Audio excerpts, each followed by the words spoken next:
They were new to the neighborhood and possibly didn't know the danger. Now a family is in mourning after strong winds blew over a rotten oak tree on top of a house, killing a woman in her bed. TV 20's Chris Gilmore reports the crash was loud enough to wake up the neighbors. One woman is dead after the early morning accident, Dave, and the man who was with her when it all happened remains hospitalized and in surgery. Dawn Ewing and her boyfriend, Michael Brayton, both 42 years old, were asleep when the tree fell on them.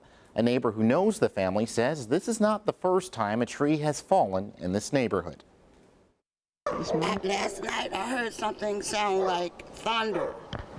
Gussie Clayton says she woke up around 2 this morning to a loud noise coming from next door. I looked out, but I didn't see anything. So I laid on back down, not thinking something like this would have happened.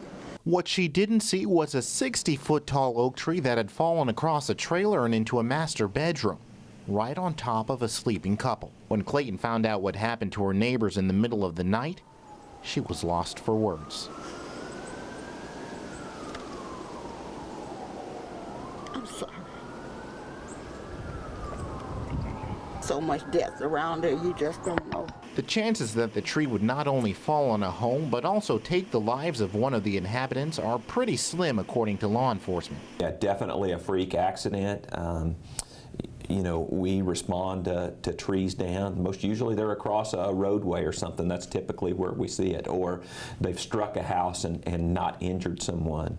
The fallen tree left one half of this trailer completely untouched, but the other half completely destroyed, as you can see behind me.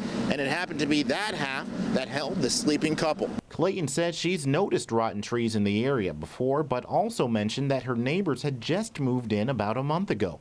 Emergency responders say there was little they could do to save the woman pinned under the tree. According to the first responders that were on scene, she was dead on arrival. And unfortunately, in the 911 call that he made, he even told our call takers and operators that he thought she was deceased.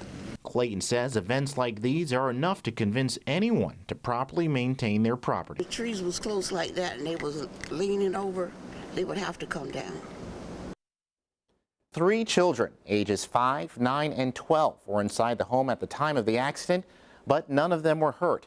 They're currently staying with a family friend. Chris Gilmore, TV 20 News.